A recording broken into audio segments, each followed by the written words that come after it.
Welcome everyone to the UFC Stockholm Gustafsson versus Teixeira six round post fight show with me, Zane Simon, and my co-host King Eddie Mercado. Hello, hello, hello, hello. How are things? I feel this all feels very regal. I'm not dressed appropriately for it at all. Here, I'll be quite honest. I don't feel like the crown is appropriate for this card, but since Gustafsson proposed to his girlfriend and she said yes, the crown will be appropriate. All right, yeah. His girlfriend is also kind of like a tower. Did you notice that? That she's like, I mean, she's wearing heels, so she's like an inch shorter than him in heels, but that means she's probably like 6 foot 6'1".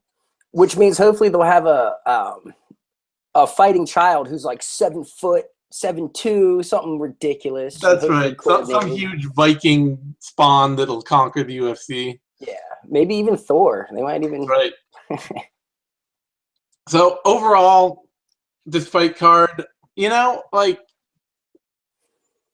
I don't know, like, it was fun. It was fine. Like, I had to wake up absurdly early for it. It lost a lot of momentum at some points, but it's hard to argue with like 3 straight KOs to end it, which without a lot of filler in between. Like, it picked up well enough to be a solid fight night entry, over-delivered, definitely, considering that it was set up basically to be a massive disappointment. Yeah, I was really dragging ass, I gotta say, for it started out with a bang, knockout. It was beautiful, and then it just kind of started dragging on. And I even had to go to Twitter and was like, "Please let there be a finish." And but it finished so strong, though. I love it. Yeah, brutal knockouts, unsuspecting. For people who didn't actually wake up absurdly early in the morning and watch the whole thing, if they just tuned in for the main card, they probably had a pretty good time.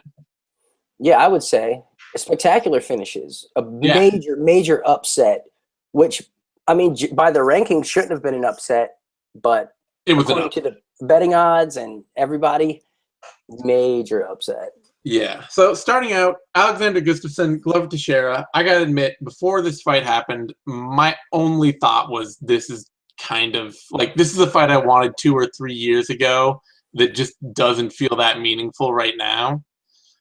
But I mean, they put on the best possible. This was the best possible result in that case, in which Gustafsson got a strong, dominating win, and looks like he can at least compete up at the elite level of the division again. Yeah. He officially separated himself from the rest. Yeah. So it's basically DC, John Jones, Gustafsson, and Rumble Johnson. Everybody else is not even anywhere close, not even remotely close. Yeah, I mean that actually is a good question. Do you think Rumble unretires? Fuck yes. Oh yeah, you didn't see he tweeted out, "Let me come back and show them how to throw the uppercut." You know, I saw it. I mean, think about it. It took one Rumble uppercut, and I swear, at least 50 uppercuts landed for Gus. It seemed like, and it took 3 and an overhand right to put Glover away. When you're riding a bicycle, it's hard to land shots cleanly. Riding a bike? He wasn't riding a bike. He was running a marathon. I hate that shit so much, but I get it. Like, if this were a real fight in open ground, Gus would do way better. Like, he wouldn't have to worry about ever closing the distance. He can just stay as far back as he wants, but it's a dangerous, dangerous strategy. Junior Dos Santos does the same shit, and it's going to cost him one day. Well, yeah, I mean, it's all predicated on your opponent being ridiculously foot slow, which against Glover Teixeira works out just fine. I mean, even Teixeira was able to close him down a couple of times with some big hooks. But if you try it against Stipe Miocic, who's not at all foot slow, then suddenly you are putting yourself into a whole bunch of trouble. Well, that fight will probably never happen, but yeah. No, I'm just saying, like, when you're comparing JDH or JDS to just doing the same thing, then suddenly it's a much bigger problem when JDS does it against Stipe Miocic than it is Gus doing it against Glover Teixeira. Yeah. Like, because Gus has the footwork. Like, he's got it. If his footwork were really that good, he wouldn't end up having to run like that. He'd be like, I honestly think he trains that. I think that's I'm his sure he technique. does, but and maybe it's so effective that the coaches are just like, well, fuck it, just do it, I guess, since it works. Hopefully, I don't know. Hopefully, he doesn't run into somebody who can really just shut it down. Otherwise, and then everybody's like, "Oh, maybe we shouldn't have trained that for months on end." You turning your back and running from your opponent, but it definitely isn't like you can't. People are like, "Oh, he's scared" and all that, and it's like you can't. The way he's piecing Glover up constantly, you cannot be thinking It's not a fear thing though. Yeah. It's like a survival instinct. Or it's just a smart way to fight. It's just he's got somebody in there who can't catch up with him. I mean, it's smart in this instance. He's got somebody who could never catch up with him in a foot race. So, yeah, what a performance! I would have liked to see him get the finish sooner, but damn, what a that's pretty close to flawless for getting. I mean, Glover did tag him, and he had his moments, but few and far between. Gus was never hurt in that fight. Not once. No. And he needed a finish. That was a big thing. If he's going to fight and somebody who wasn't,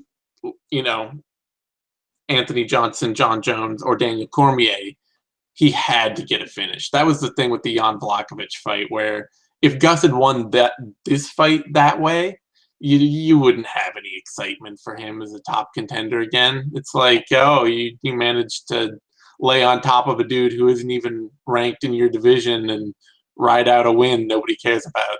That's awesome.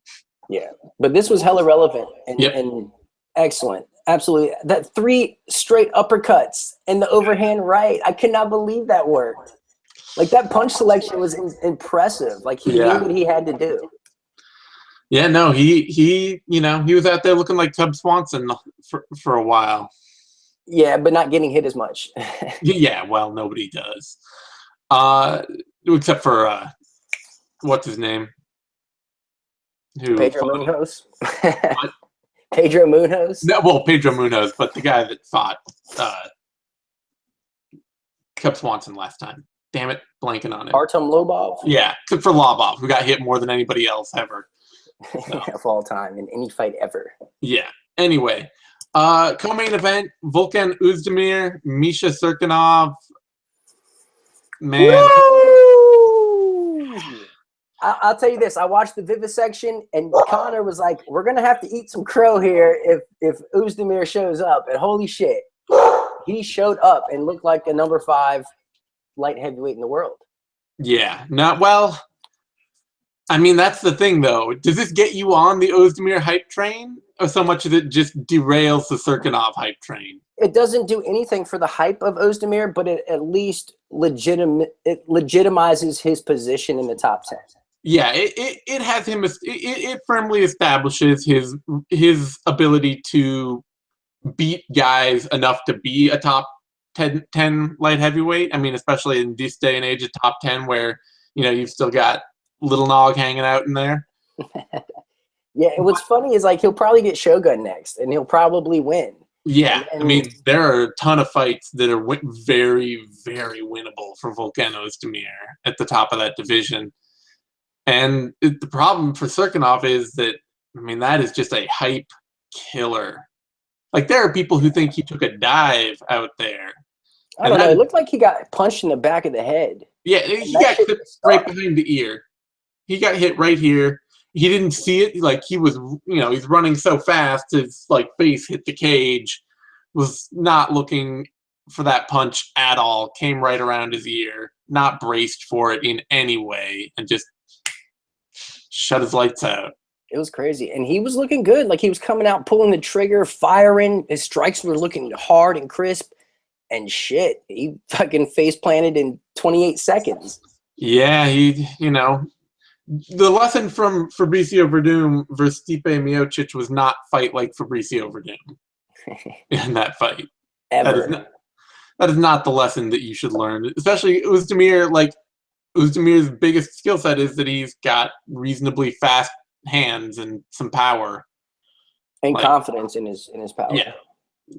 Misha Serkinov just he tried to force the clinch. So back to the drawing board for Misha, and Özdemir will probably get a setup fight that he can win, and will keep legitimizing his spot in the top 5 or top 10. And as long as if he can, if he can shut out and knock out a couple more people like Shogun or Little Nog, then he might actually build up enough hype to be an interesting matchup for somebody at the top of the division.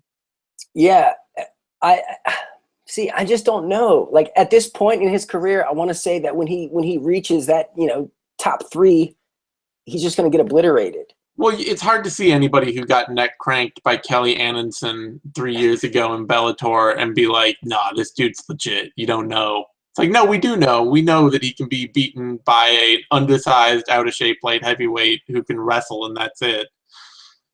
Yeah, the division is so stale, though. It is. So at least he's a breath of fresh air, and he can win enough fights to make something interesting. Like, that's the thing to me, is even if he's just murking yesterday's stars, if that gets him into a big fight where people are actually like, oh, I want to see Volkan Ozdemir, I'm ready to see him against Daniel Cormier or something, then shit, that's better than nothing. I mean, that's better than... Yeah, it's better than, seeing the rematch with Gus. Than see Shogun fight Daniel Cormier. Oh, God, no, please. That's, what does Kid Nate call that? Elderly abuse? Even though DC's probably older, but still, fight years. Yeah. All right. Welterweight bout. Before that, Peter Sabota, Ben Saunders. Man, it hurts to see one of Bloody Elbow's own get pieced up. That was real tough, man. Saunders looked a step behind the entire fight. Like, I don't recall him having one single moment. He couldn't land a single clean strike. He was off rhythm the entire time. And hats off to Sabata, man. He showed the fuck up, ready to bang. Sabata, he's built a fantastic jab, and then a few combinations to work behind it, and with enough speed and power to make it count. I mean, this is a dude who, in his first UFC run, he was leg kicks and then shots from way too far outside where he could set up back takes, and that was it. That was his whole game. And he's actually, he went out in his time out inside the UFC and picked up a boxing game, and it's making him dangerous. A lot more dangerous than you'd expect. Yeah, his hands are deceptively fast, and they're straight. They're like little lasers. And his entries into them are just way better than you would expect from Peter Sabata. Like, this is a Dean Lister black belt. What is he doing knucking with people and hurting people on the feet? Let alone Ben Saunders, who is no noob by any stretch of the imagination. Like, this dude's been around. Yeah, it's a hard loss for Saunders. Unfortunately for him, it comes on the back of a good win or a good couple of wins over Court McGee and Jacob Volkman. So I don't think that the UFC is just going to cut him off right here. He'll keep going as long as he wants, but hard setback for, one of Bloody Elbow's family. Yeah, I hate seeing it, but part of the game. Yeah, you're gonna go out there and fist fight people. You're not gonna win them all. For that welterweight bout, Omari Akhmadov versus beat Abdul Razak Al Hassan. The decision nobody wanted. Let's be real here. I mean, Al Hassan. Going into this, family wanted it. Man, going into this, I even put it on the Bloody Elbow staff predictions. I was like, man, I got to go with Akhmadov. I've seen him in a third-round fight. I picked him by split decision, but I thought it was going to get ugly, and it was, it wasn't as ugly as I thought it was going to be, but it was not fun at all. I mean, he ate some shots in that fight to stay in it. Last 2 rounds, Akhmadov got hammered and walked through some. It's the problem for Al Hassan there. Unfortunately, I don't know where his uppercut was, because he's got one, but it was absentee all fight. But when all you're doing is hitting a dude right in the temple, that can knock people out sometimes, but that's the hardest way to get a knockout. And I think another thing is he was trying to throw these hooks, but I mean, Akhmadov would respond with this vicious 3-punch haymaker combo that is tough to deal with. And I mean, he wasn't landing a lot of them, but he was at least returning fire and preventing Al Hassan from staying in the pocket, throwing more punches. Yeah, if I'm Al Hassan's team, I would probably honestly be reasonably happy with this fight. Like a judge gave him a card. He landed the bigger shots. He can kind of tell himself, "Hey, I went out there. I landed more. I won in my heart." And then the rest of the time, they can be like, "Dude, you got to work on your fucking takedown defense a lot because Yeah. you cannot just square up in front of somebody and throw hands, and then when they shoot in on you, run backwards. That is not effective takedown defense." It was bad. And like early on, Akhmadov was just changing levels. Al Hassan was getting caught up throwing these combos. And I mean, just the simple basic level change, double leg takedown was working. Yeah, And Akhmadov could just easily, like Al Hassan could like stuff the initial takedown, and then Akhmadov would just turn the corner and yank him to the ground. And even a couple of times, it was just Al Hassan tried to run backwards out of a double leg and the bull rush. fell over. And like he's an insane enough athlete. There was at least one time in that fight he just stood up with Akhmadov on him, like in guard. He's just like, no, I'm just gonna stand up. Yeah, he's And got that explosive strength for sure. in round 3 when he's dead tired, he elevated Akhmadov off of him with one leg to sweep and stand up. Like, Yeah, he's a freak. He's definitely a freak. And I think this will be a huge learning experience for him. yeah, But on the flip side, Akhmadov is 5-3 in the UFC now. yeah, he's Quietly. building something that is still not going to get many people excited, but he's winning. Yeah, it's winning. Where Yeah, he goes from here, I couldn't tell you, but he I'm could sure get it'll be a another foreign tough card. ass fight to test out some young kid that the UFC or prospect that the UFC thinks can be somebody. Like that's the struggle of being the Omari Akhmadovs in the UFC is that if people aren't thrilled by watching you win, then you just keep getting all the toughest fights they can throw at you. Yeah, I think it's he's like the Russian Nordin Taleb in that respect. Yeah. So speaking of which, that brings us Nordin Taleb, Oliver Enkamp. Enkamp getting thrown in way over his head here. But I gotta say, I was surprised at how much better Enkamp looked in this fight than he did regionally. Like, he looked like a legit elite level athlete who is figuring out what an MMA game looks like. Yeah, super young too, like super young. And like he held his own. I Yeah, was surprised. I thought he was going to get taken out. I yeah. really did. But I mean, he did enough to stay competitive throughout. And I mean, Talib, I feel like he should be better than he is. Oh, And I yeah. can't. I just don't understand what his hangup is. Well, he's just not mostly he's not that fast. He's not an elite level athlete so much as he's a very tough dude who has a very fundamental kickboxing game. So it's just sort of he'll do all the fundamentals, but he's not the kind of exceptional athlete who's then gonna pull out something dynamic. But I mean, if Enkamp hadn't been as tough as he was, Taleb would have knocked him out. Like he hit him with a couple of hooks when Enkamp was shooting in wild and getting crazy in the pocket that rocked him and were flush on the chin. So Enkamp showing that kind of toughness to me, like that's a good sign for him. He's got a funky, high octane kicking and fighting style that he can definitely refine. He just has to figure out how to actually wrestle rather than just throwing his body at people and wrestling it's like mime wrestling with all power, where it's just like, I'm going to shoot from way outside and I'm going to try to run you over. And Taleb, having reasonably fundamental takedown defense, was able to stop almost every one of them. Enkamp, he reminds me of like a love child between Derek Anderson and Stephen Wonderboy Thompson. Yeah, very much. But Talib's left hook, though, was, I think, the biggest factor. That check hook and even just leaping in with the left hook, real educated. And I'm glad that the veteran did that. Yeah. He used a real savvy veteran left hook that, I mean, the kid did the best he could. Yep. And I'm just really excited to see where he goes from here. As far as Taleb, I think they're just going to give him another young up-and-comer. Yep. Another tough fight. He was supposed to fight Maribek. No, who was he supposed to fight in this? He was supposed to fight Emil Weber Meek. So, this is all the kind of fights that are thrown at Nordin Taleb. Um, Before that, Jack Hermansson got a cathartic knockout win over Alex Nicholson in the first round.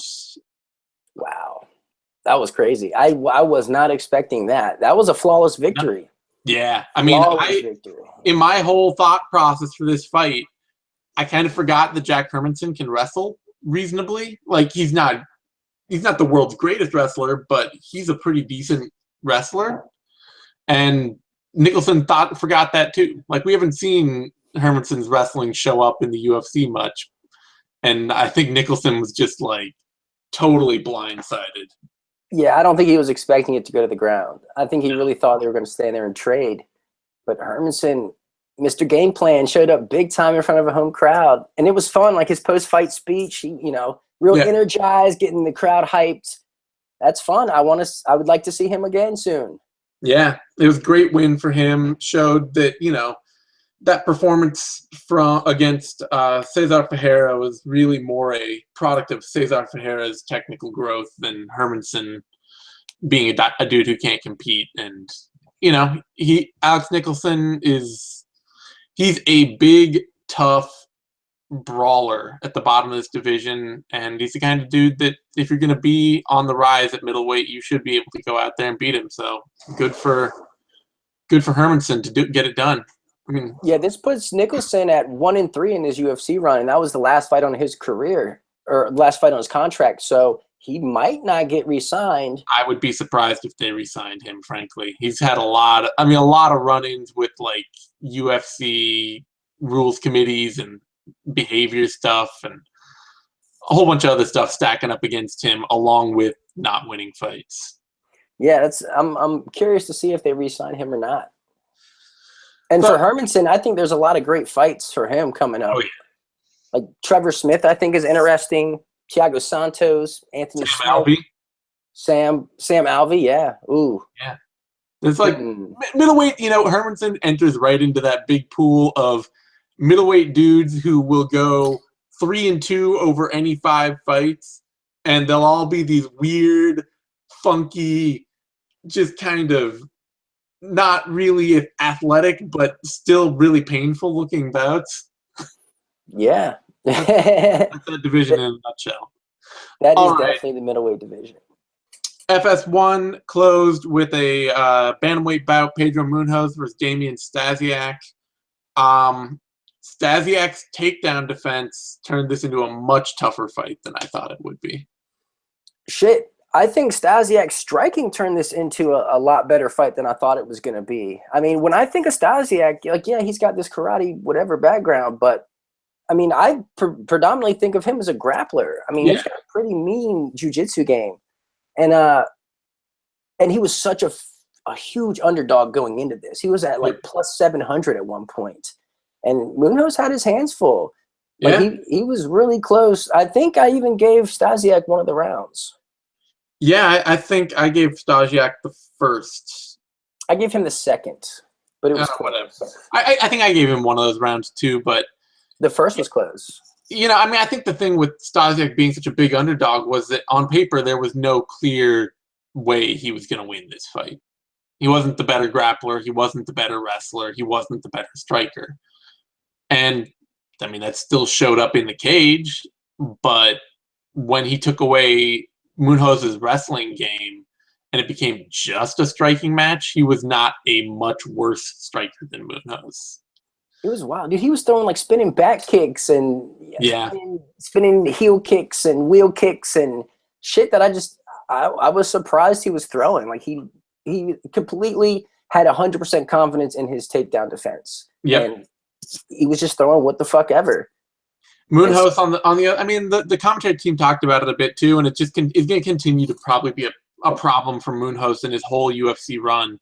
His patient stalking forward, high output, low power striking game, it just sets him up to eat all kinds of shots. Like nobody's afraid to eat what Pedro Munhoz is throwing, and he's gonna walk right into you doing it.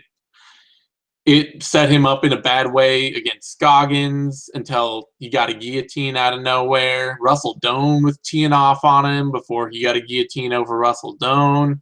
Jimmy Rivera beat him up for it. Like, he's tough as hell, so every fight is going to be hard for him. He's nobody's going to put him away easy. But Stasiak having all kinds of success too, it's also just like everybody is going to have this success on Pedro Munoz. And it's like when you look at who's above Pedro in the rankings, you're like, holy shit, this guy's going to piece him up. This guy's going to piece him up. This guy's going to piece him up. This guy's going to piece him up. This guy's definitely going to piece him up. It's like, damn, dude, like your Hail Mary guillotine is starting to look like your option out here. Yeah, it was a solid win for Munoz, but it means that all of his fights are going to be him taking heavy damage and either outworking somebody because he throws more or getting that Hail Mary sub while eating shots. Yeah, I really can't see him growing into his power. I mean, he's already 30, so I kind of feel like his power's a little topped off. Yeah, well, he's also been fighting for 8 years now, so if he was going to show some power, it would show up at this point. For that, Trevor Smith put a wrestling clinic on Chris Camozzi. It's pretty much the fight that anyone but diehard Chris Camozzi fans saw coming. Chris Camozzi's wrestling actually looks worse than it ever has, which is just a mystery. Dude, I 10-8 each round, 10-8. Yep. Like, Camozzi didn't do a single thing to my recollection outside of an omoplata attempt. Like, not a jab, not a kick, not anything that I can remember outside of an omoplata attempt. Yeah, his striking style is just so stiff and so upright. No matter how much he works on his wrestling and no matter how much he works on his grappling, the entries he gives to his hips and his lack of foot speed, he's going to always just be a huge problem. Like, he would have to do a massive... I don't even know how he would fix that because he's not the fastest guy on his feet. So if he widened his stance, he'd just set himself up for single legs. And if he, and he can't shorten it and then stay busy and stay outside because it's not how his game is made. So I think it just is what it is. And this is just Chris Camozzi. Yep. Like, he will never fight differently than he does. No. So, it was a wipeout and it was boring. Yes. I got to say, like, oh, yeah. It was a momentum killer in the middle of this card. For that, Joaquim Silva fought Reza Madadi. Close, back-and-forth split decision. I thought it was a pretty fun fight. Played out a lot like I thought it would. The big difference being that Madadi taking the fight on short notice seems like it really gassed him out late. Yeah, I mean, grueling fight, man. Back and forth. Each guy had their moments. Madadi did a lot better on the feet than I thought he was going to. I expected him to get the takedowns, but I didn't expect him to be landing as clean as he was on the feet. I mean, some really just clean single strikes. That's the thing with Madadi that always surprises people is once he can get a couple of takedowns, he gets you thinking about that wrestling game, then he's a very willing striker who has some decent timing, and he surprises a lot of people with it.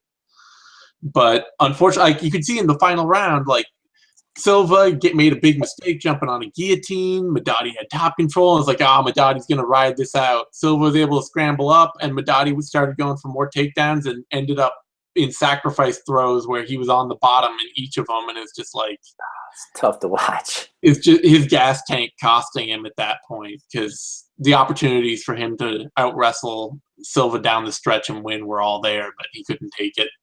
And he's 38 years old. So 38 and short notice...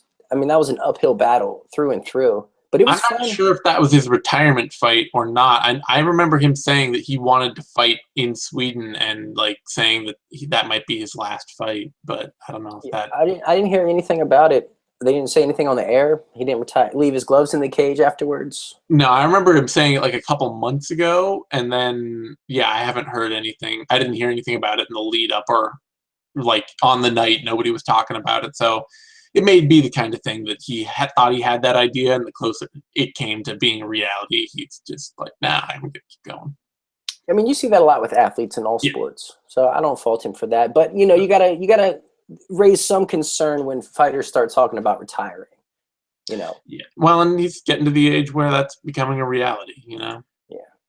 But Silva, I mean, he did enough to get the win. He showed off some excellent body work, I thought. So he showed a good gas tank to stay in the fight, fighting the way he does. Excellent gas tank. Good point. That's a really good point. And he moves to 10-0. So yeah, he's basically a slightly more complete version of what Abdul Razak Al Hassan is. Okay. You know, more diverse striking game, still poor takedown defense, a lot of good get-ups, but that's the same kind of, similar kind of fighter. Maybe not quite as much insane power, but we've certainly seen him get his fair share of quick knockouts. Yeah, I'm excited to see where he goes from here. Still could use some refinement, but yeah, he's a little ball of muscle who hits hard, so he'll always be fun. Yeah. Before that welterweight bout, Bojan Velishkovic defeated Nico Musoke in what felt like a big comeback knockout late in the third. I mean, even though the judges, apparently two of them had the card, they had it even through two. A lot of people were favoring Musoke, and Musoke was winning the third round before he got planted. Yeah, I gave Musoke the first. The second, there were hardly any significant strikes landed. Yeah. So, I mean, it was kind of tit for tat. So I think I just gave it to what's his name, Velikovic on pressure alone. Yeah, I think he was just the more aggressive fighter. So when shit's even, I just kind of give it to the guy pressing forward. But man, the stanky leg made an appearance. What an amazing stanky leg that was! Like it was prolonged. It had some seconds behind it. It was fun, man. Definitely fun. And one follow-up Molly Watt to seal the deal. Excellent ending. Yeah, I mean, it's weird because it wasn't a very good fight for Velishkovic for the most part, but he got a great KO out of it in the end. And a big part of that was Musoke. He showed a lot of confidence in his willingness to rush in with both hands, throwing both hands at the same time, hanging his chin out there. And Velishkovic could not make him pay for it once the entire fight until, with 30 seconds left in the third round, he clipped him, and that was it. Musoke gives me that Linton Vassell striking feel. And it just annoys the shit out of me. I can't put my finger on it, but I think it has something to do with the recoil speed. But I can't put my finger on it quite yet. For Musoke, I mean, it's just like he's really sharp. He's got a good jab. He throws hard kicks. He looks really sharp for most of it. And then when he has to press forward, he just like hunts himself out there throwing hooks. And you're like, man, all it takes is one counter for that to be the worst idea. And here you are. Like he's got the frame for straight strikes. Yep. But he's not a striker. Before that, on Fight Pass, Darren Till defeated Jason Ayari. Good performance from Till. Till has really taken that whole Muay Thai hyper confidence thing to heart in a way that's it's gonna piss off everyone who hates prospects, basically. And there's a large proportion of the fan community that just hates to see a young kid with talent who knows he has talent. It reminds me of Alan Belcher. Yeah. Like, Alan Belcher just carried himself with this superb confidence, not just on the stand-up, like on the ground also. Yeah. And that's huge. Confidence is huge in the fight game. Absolutely huge. So I like it. In fact, I love it. And I like his style, man. He's a sniper. Like he's down to play the outside, and when he sees his moment, he'll come in with one perfect, clean, accurate strike with reasonable power, and then gets the fuck out of dodge before you have a chance to hit him. That's tough to deal with. Yeah. I mean, you have to get in his face. A judge gave Ayari a mercy round at the end, but I didn't feel like Ayari won any real moments of that fight. No, I even gave Till a 10-8 first round. So I mean, really?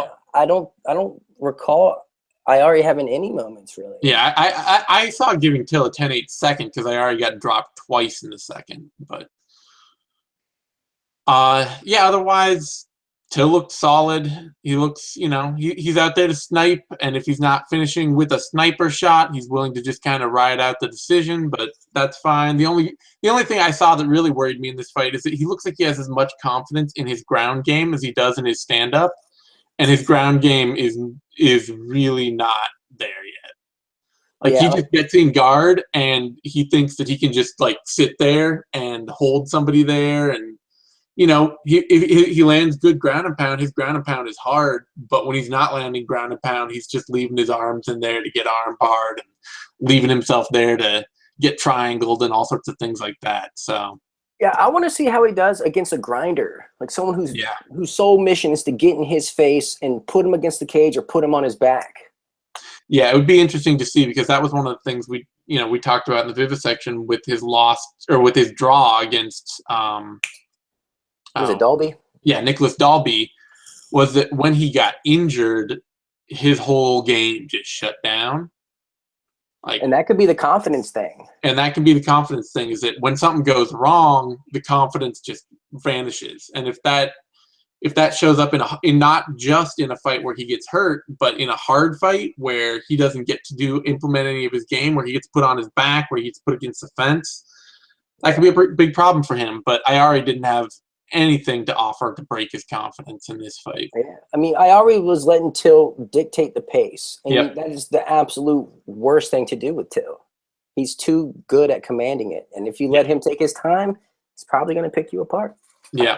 So I was happy to see. I mean, it's a solid performance from Till. I'm happy to see where he goes from there. It should be noted that he did miss weight by 6 pounds. Jesus, did he? I missed that. And he had to sacrifice 30% of his purse to make the fight happen.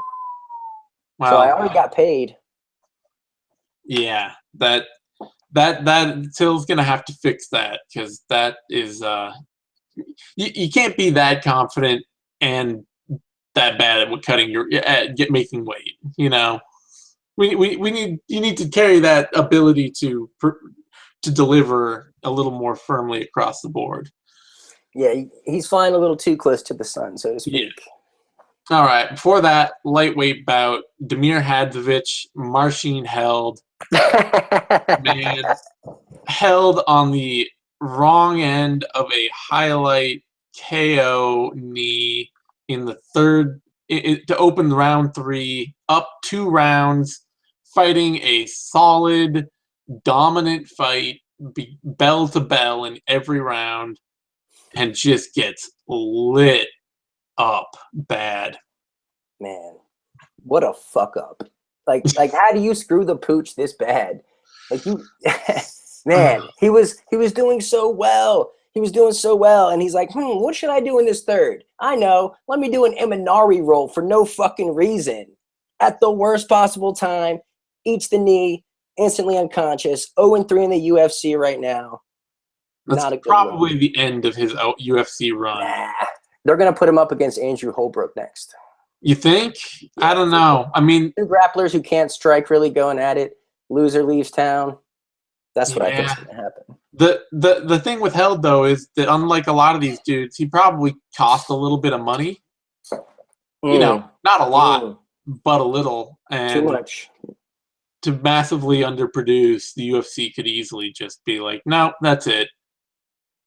This is true too. I wonder if we can find out how much he's made in any of his fights. Nope. Oh wait, his base pay was $20,000 for the loss to Lozon.